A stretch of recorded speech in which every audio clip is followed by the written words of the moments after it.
The wave of violence and destruction that we've seen in recent weeks and months has occurred in cities exclusively controlled and dominated by the Joe Biden party. Donald Trump is determined to instill fear in America. That's what his entire campaign for the presidency has come down to, fear. As political divisions spill onto the streets of America and lead to deadly violence, President Trump and Joe Biden clash over law and order.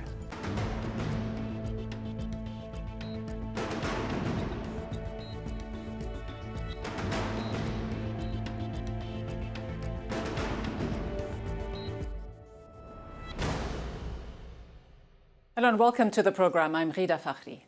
It's been a volatile week on the streets of America. With less than 9 weeks until the election and Donald Trump still trailing in the polls, the president is intensifying his campaign messaging around a central theme, bringing law and order to the country after 3 people were killed during street clashes in just the past week. In Portland, a member of the right-wing group Patriot Prayer was killed in a shooting during clashes between Trump supporters and Black Lives Matter protesters. It comes shortly after a 17-year-old was charged with murder and possession of a dangerous weapon after shooting 3 protesters, killing 2 using a military rifle. This happened in Kenosha, Wisconsin. The teenager claimed he was protecting the buildings from fire and looting during protests over the shooting of Jacob Blake, an unarmed black man who was shot 7 times in the back by a police officer late last month. On Tuesday, President Trump visited Wisconsin, a swing state he carried in 2016 by less than 1% of the vote. He met with local law enforcement officials and business owners, despite criticism by the state's Democratic governor, who said the president's visit to the city would, quote, only hinder our healing. To stop the political violence, we must also confront the radical ideology that includes this violence. Reckless far-left politicians continue to push the destructive message that our nation and our law enforcement are oppressive or racist. They'll throw out any word. Under increasing pressure to respond to the ongoing unrest, Democratic presidential candidate Joe Biden stepped into the fray earlier this week with a rare public appearance in the battleground state of Pennsylvania. The former vice president condemned the looting and rioting, but said President Trump is stoking violence in American cities. This president long ago forfeited any moral leadership in this country. He can't stop the violence because for years he's fomented it. Here to discuss President Trump's messaging on law and order is Ken Blackwell, an advisor to the Trump campaign and the former mayor of Cincinnati. He previously served as Ohio's Secretary of State and was Undersecretary of U.S. Housing and Urban Development. Mr. Blackwell, when the president defends the actions of a 17-year-old, saying he was violently attacked and was essentially acting in self-defense after shooting and killing 2 people with his AR-15, what message is the president sending to his supporters, many of whom could also be armed? Well, look, I think that what the president is dealing with is a rash of violence that has cut across America's cities. What he is basically saying through his Operation Legend is that he has every resource available to mayors and governors who want to coordinate their efforts to make our streets and our neighborhoods safe.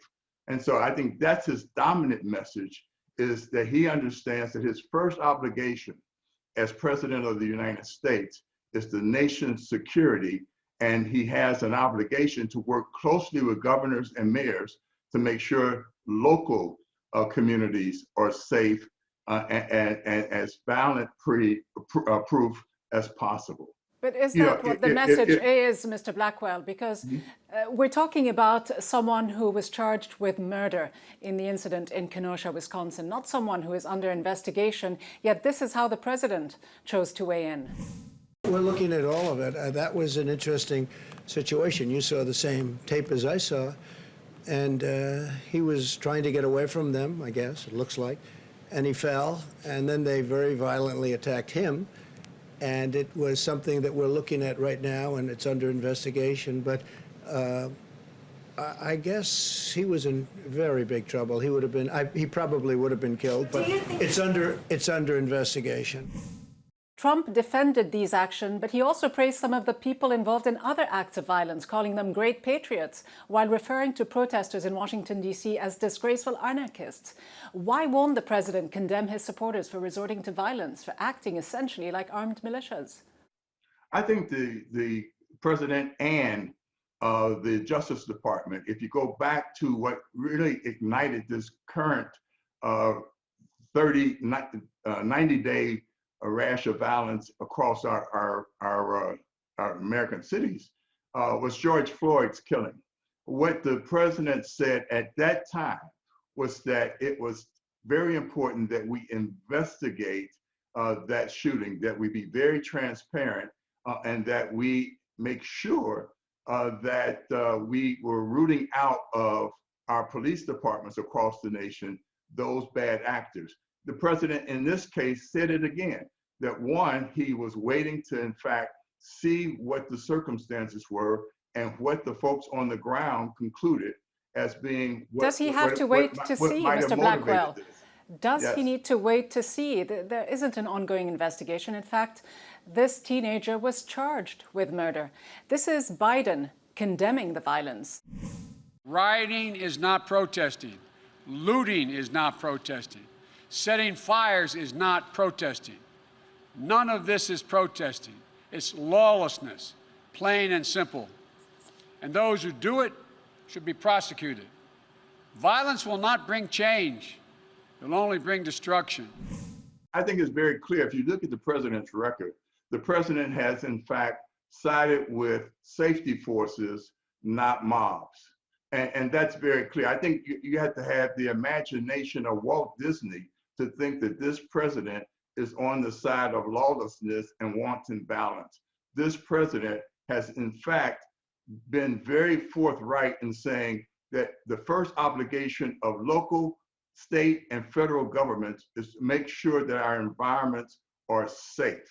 And that's what he understands, that the rule of law and public safety is what gives us the opportunity to change our cities from killing fields to fields of dreams or opportunity fields. But why won't he condemn the violence on all sides? He does condemn violence on the left. Why doesn't he speak out against right-wing vigilante groups? Why does he urge them on? Look, the president has been very, very, very clear. Joe Biden, talked about defunding the police department. Joe Biden has in fact embraced Black Lives Matter Incorporated, which in fact has at its head self-avowed Marxists, who in fact, if you look at their program, is not about protecting Black lives, it's about advancing an agenda. This president has basically said that he will not stand still and stand pat for, just lawlessness and vigilante actions. This president understands that our police department, our trained safety officials, are there to do a job, and he wants to make sure that they have an opportunity to do the job. Well, this seems to be a recurrent talking point from the Trump campaign, that Biden said he would defund the police when he explicitly said he wouldn't. It isn't just Biden, though, who's accusing the president of adding fuel to the fire. Others, like Bernie Sanders, have been saying this. Mr. President, your job is to discourage violence, not incite it. It's very interesting. I'm a former mayor of a city. I understand that the first responsibility of a mayor is to make sure that his neighborhoods and his streets are safe. What's happening in whether it's Chicago or Seattle, what we're watching is that people are fleeing the city. I was always interested in making sure that we maintain a great and healthy mix of folks of various incomes. We have what we call net taxpayers, people who pay more in taxes than they demand in services. And these people are fleeing cities because they understand that they're not going to stand and stay in cities, whether it be New York, whether it be Chicago, whether it be Detroit. They're not going to stay in cities where their lives are at risk. But they're fleeing cities, Mr. Blackwell, under this president's watch. Let me answer your question. This president has been endorsed by safety forces across this country because they understand that he respects their professionalism and he respects their obligation to create safe cities. He is undermining the authority, isn't he, of the mayors and the governors of these cities who happen to be Democrats. What has he done to calm the situation down, to de-escalate tensions, to show that he's actually serious about solving the crisis, not just using it for political gain? Safety forces. I think look at the safety forces, and the safety forces have basically said, look, we understand that this president believes not only in our professionalism, but this president understands that our first obligation is to make sure that people can have environments to raise their family. If you start to take a look at the cities that are most riddled with violence, they are in fact headed up by governors and mayors that are Democrats. Why doesn't he then allow the mayors and the governors to do their jobs? He said he would go in there and clean the place up for them. If they don't, look, what's happening in Portland? What's happening in Portland? The mayor has basically said he doesn't want any help. So that suggests that mayor wants the continued violence that he in fact is seeing now for going close to 100 days. He can't blame that on the president. Well, he's almost had 4 years in office. Why are we seeing all this violence and chaos while he's in charge? He is the president, yet he blames Biden for all the country's problems. Listening to him, you'd think he's the outsider, not the incumbent. The responsibility for making sure that our streets and our cities are safe reside with local officials who were elected by the people of those neighborhoods and those cities to do just that. When they fall down on the job, when they become apologetic for thugs, then the president has every right to say to the American people, we have resources that can help. All they have to do is ask for it. Well, Joe Biden, his rival, has said that mouthing the words law and order and simply tweeting about them doesn't show strength but weakness. But of course, all of this is also happening just a couple of months before the election. And this is what the president said about sending poll watchers to monitor the elections. We're going to have everything. We're going to have sheriffs, and we're going to have law enforcement, and we're going to have, hopefully, U.S. attorneys, and we're going to have everybody and attorney generals. But it's very hard. Why would the president want to send law enforcement officers to monitor the elections? Is this part of a wider strategy to discredit the outcome if he loses and intimidate voters, especially African Americans and other minorities? Here's my response. In the mid-'60s, I was a young student.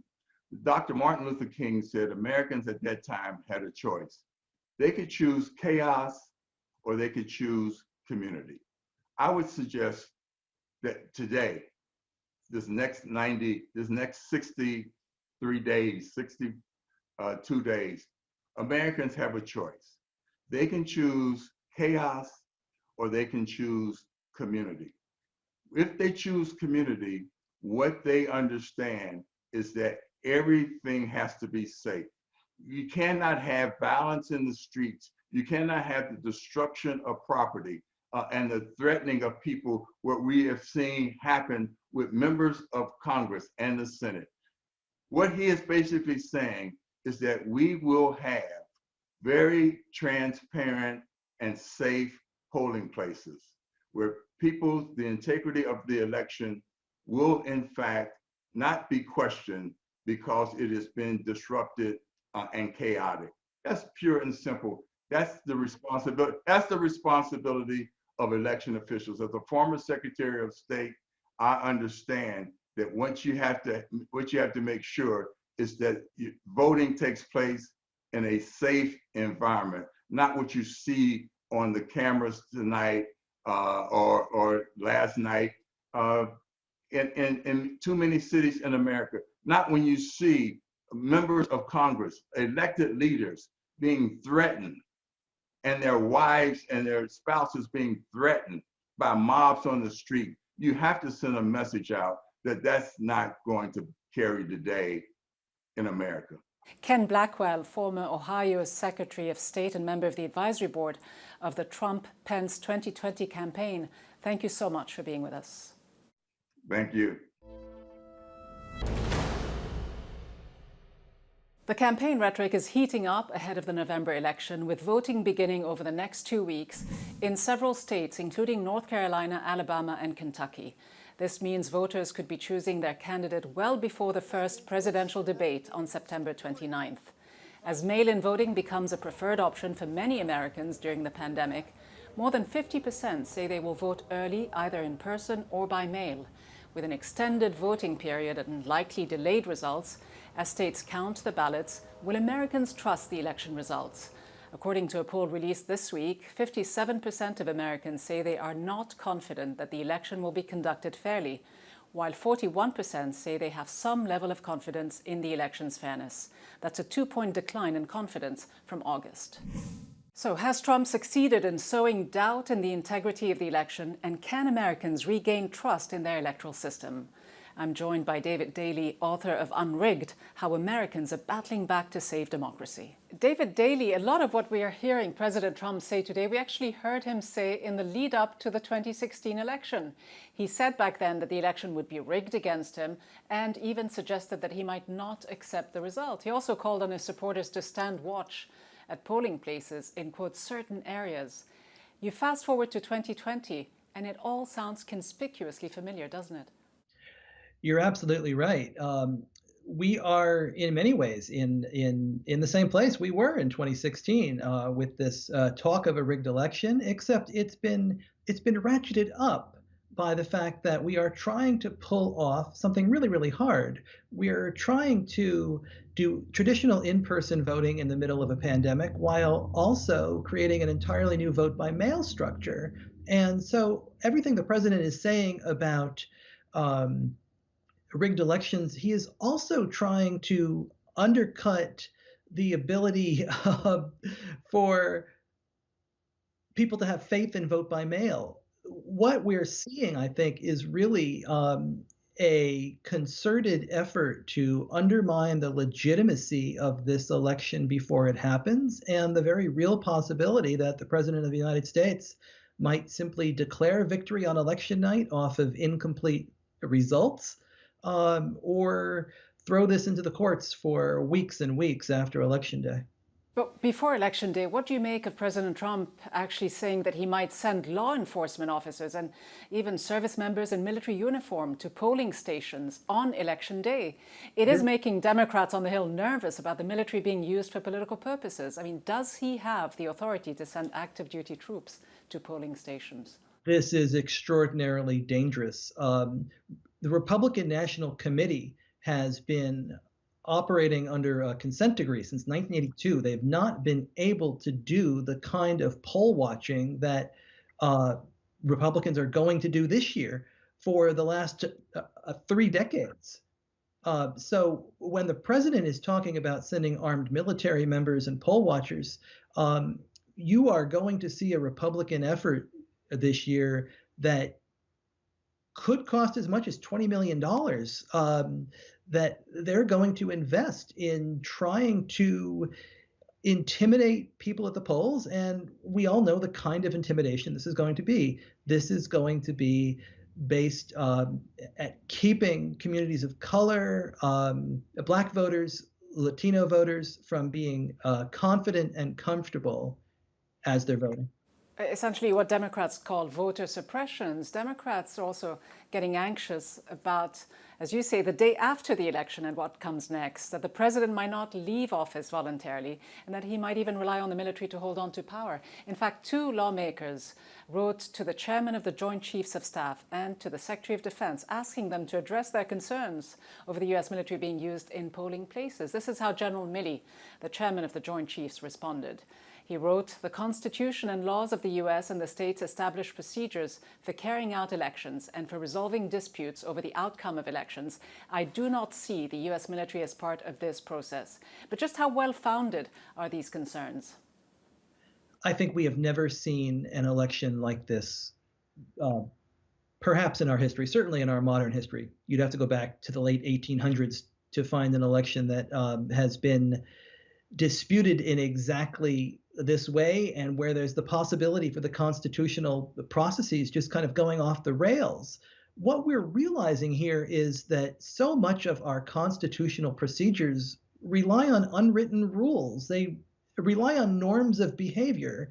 And when one candidate has made it clear that he and his party are not going to abide by those norms and unwritten rules, it makes it possible to imagine all of these nightmare scenarios in which the entire system just sort of skids off the rails and into the courts, and then we have no idea exactly how it all works its way out. Well, let me ask you about another issue that Democrats say leads to voter suppression through voter ID laws, among other things. According to the American Civil Liberties Union, the ACLU, 36 states have identification requirements at the polls, and 7 states, in fact, have strict photo ID laws. More than 21 million Americans do not have a photo ID. So to what extent do voter ID laws disenfranchise some of these communities? I think to a really large extent. We saw in Wisconsin back in 2016 where a restrictive voter ID was put into place.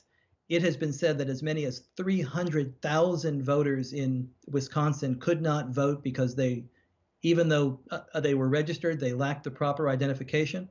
As we all know, the difference between Donald Trump and Hillary Clinton in the state of Wisconsin in 2016 was only 23,000 votes. So voter ID can absolutely tip the outcome. Just a few thousand votes could make a difference. Trump won by 77,000 votes the last time round. He won the Electoral College, although he lost the popular vote by some 3 million votes. What happens to the Electoral College vote? Can it ever be eliminated? Just how deeply flawed and undemocratic is it?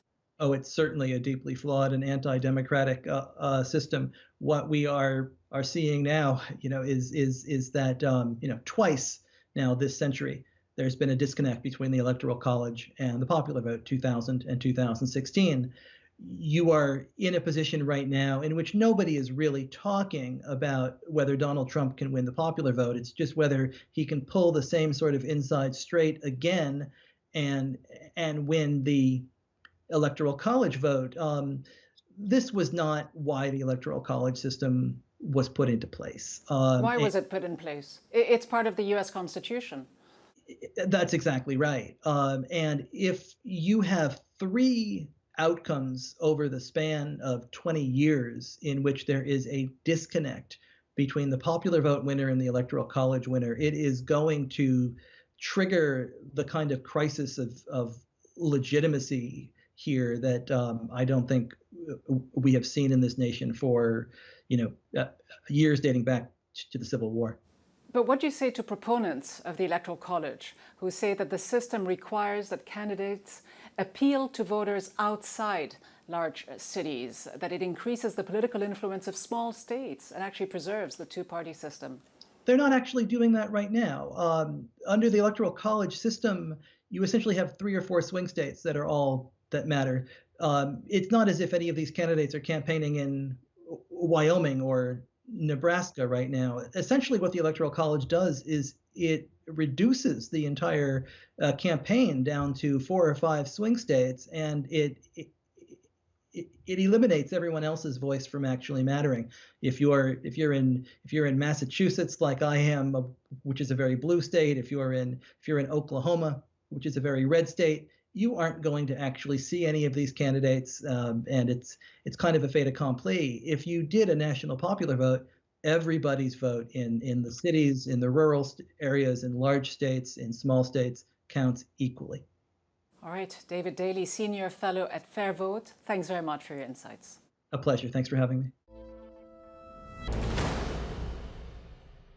And so with just a few weeks to go before the election, both presidential candidates are trying to seize the momentum and capitalize on one issue that has taken center stage: how to restore order to American cities and prevent more violence and chaos. While the Trump administration continues to downplay the effects of the coronavirus, whose death toll has surpassed 180,000, the president's campaign has made law and order its #1 slogan and priority.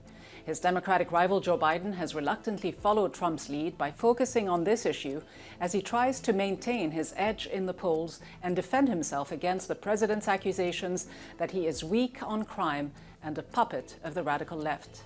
And so, in short, with both candidates going on the offensive, they will each have to convince their supporters, and more critically, those still sitting on the fence, that they are better equipped to handle voters' security concerns, with a majority saying they remain doubtful that the November election will be conducted fairly.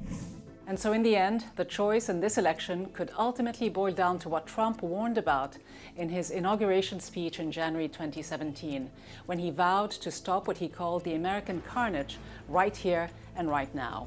Almost 4 years on, his critics accuse him of fueling the unrest to win votes, while his supporters see him as the defender-in-chief of American democracy and freedom.